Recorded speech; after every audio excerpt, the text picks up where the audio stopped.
Welcome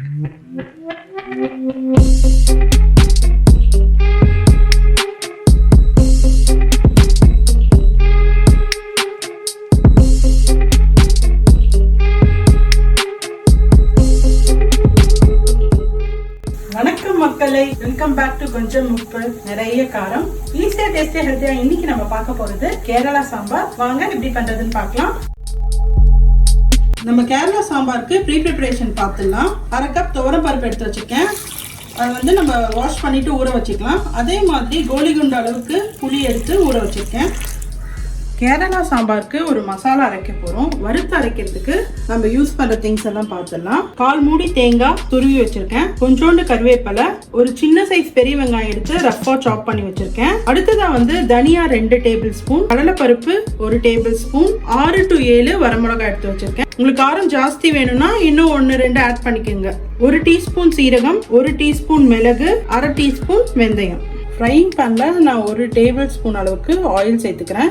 இது தேங்காய் எண்ணெய் தான். ஸோ கேரளா சாம்பார்னாலே நம்ம தேங்காய் எண்ணெய் தான் யூஸ் பண்ணுவோம். ஸோ தாளிக்கிறது, வறுக்கிறது எல்லாமே கோகோனட் ஆயில் யூஸ் பண்ணி தான் நம்ம செய்ய போகிறோம். எண்ணெய் காஞ்ச உடனே முதல்ல மல்லி சேர்த்துக்கலாம். அடுத்ததாக கடலைப்பருப்பு, வரமிளகாவும் ஒரு சைடில் போட்டுக்கிறேன். மிளகு, சீரகம், வெந்தயம். ஒரு மீடியம் ஃப்ளேமில் அடுப்பை வச்சுட்டு நம்ம எல்லாமே கொஞ்சம் கலர் மாற அளவுக்கு வறுத்து எடுத்துக்கலாம். தனியா, மிளகா, கடலைப்பருப்பெல்லாம் கொஞ்சம் கலர் மாறினோன்னா தேங்காய் சேர்த்துக்க போகிறோம். எல்லாமே ஒரு 50% வறுபட்ட உடனே நம்ம துருவி வச்ச தேங்காவை சேர்த்துக்கலாம். நான் 1/4 மூடி தேங்காய் அளவுக்கு எடுத்திருக்கேன். தேங்காய் ஒரு 50 to 70% அளவுக்கு அட்லீஸ்ட் நல்லா வறுபடணும். ஏன்னா நம்ம வெங்காயம் சேர்க்கும் போது என்ன ஆகும்னா அதுலேருந்து ஈரப்பதம் வர ஆரம்பிக்கும். அதனால தேங்காய் ரோஸ்ட் அது ஸ்டாப் பண்ணிடும். ஸோ முடிஞ்ச வரைக்கும் தேங்காய் நல்லா ரோஸ்ட் ஆனதுக்கு அப்புறமா நம்ம வெங்காயம் சேர்த்துக்கலாம். இப்போ வெங்காயம் சேர்த்துக்கிறேன். இப்போ இதோட கருவேப்பிலையும் சேர்த்துக்க போகிறேன். ஏன்னா நம்ம மீடியமில் லோ ஃப்ளேமில் வச்சு தான் நம்ம ஃப்ரை பண்ணணும். மொத்தமாக ஃப்ரை பண்ணுறதுக்கே நமக்கு ஒரு 3 to 5 minutes ஆகும். வெங்காயமும் கண்ணாடி பதத்துக்கு வர ஆரம்பிச்சிருச்சு. நான் இந்த ஸ்டேஜில் ஸ்டவ்வை ஆஃப் பண்ணிவிட்டு இந்த சூடுலேயே கொஞ்ச நேரம் அந்த வெங்காயம் இன்னும் கூட கொஞ்சம் நல்லா வறுபடட்டும்னு வச்சுருக்கேன். இது நல்லா ஆறுனதுக்கு அப்புறமா ஒரு திக் ஃபைன் பேஸ்ட்டாக அரைச்சிக்கலாம். மசாலா நல்லா ஆறினோம்னா அதை நான் மிக்ஸி ஜாரில் ட்ரான்ஸ்ஃபர் பண்ணிக்கிறேன். தண்ணி போட்டு ஒரு திக் பேஸ்ட்டாக அரைச்சிக்கலாம். இந்த அளவுக்கு ஃபைனாக அரைச்சிக்கலாம். ஊற வச்ச பருப்பை ப்ரெஷர் குக்கரில் ட்ரான்ஸ்ஃபர் பண்ணியிருக்கேன். இதோட மஞ்சத்தூளும் பெருங்காயமும் சேர்த்துக்க போகிறேன். இதை நம்ம ப்ரெஷர் குக் பண்ணி எடுத்துக்கலாம். கேரளா சாம்பாருக்கு நான் மிக்சர் வெஜிடபிள்ஸ் எடுத்திருக்கேன். ஒரு முருங்கைக்காய், இந்த பூசணிக்காய் பத்தையில ஒரு 1/4 பத்தை அளவுக்கு எடுத்திருக்கேன். ஒரு 10 சின்ன வெங்காயம், ஒரே ஒரு மீடியம் சைஸ் தக்காளி, ஒரு கத்திரிக்காய், அதே மாதிரி ஒரு சின்ன உருளைக்கிழங்கு, ரெண்டுமே தண்ணியில போட்டு வச்சிருக்கேன். ப்ரெஷர் அடங்கிடுச்சு. இப்போ ப்ரெஷர் குக்கர் ஓப்பன் பண்ணி பார்த்துக்கலாம். நம்ம பருப்பு பர்ஃபெக்டாக வெந்திருக்கு. இப்போ திரும்ப அடுப்பு ஆன் பண்ணிட்டு நான் எல்லா வெஜிடபிள்ஸையும் இந்த பருப்புலேயே சேர்த்துட போகிறேன். இதோடய நான் தண்ணியில் போட்டு வச்சிருந்த கத்திரிக்காயும் உருளைக்கிழங்கும் சேர்த்துக்கிறேன். இது ஒரே ஒரு விசில் வச்சு எடுத்துக்கலாம்.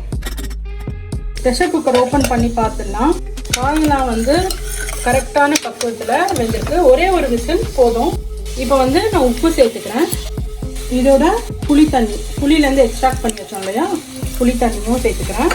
அடுத்ததான் நம்ம அரைச்சி வச்ச மசாலா நல்லா மிக்ஸ் பண்ணி விடலாம். திரும்ப அடுப்பை பற்ற வச்சுக்கலாம். மிக்ஸி ஜார் வாஷ் பண்ண தண்ணியும் இதோட சேர்த்துக்கிறேன். இந்த சாம்பார் டக்குன்னு திக்காயிடும், அதனால கொதிக்கணும் நல்லா. அதனால கொஞ்சம் தண்ணி தாராளமாக சேர்த்துக்கிறேன். ஒரு 5 to 10 minutes மீடியம் ஃப்ளேமில் நல்லா கொதிச்சு வரணும்.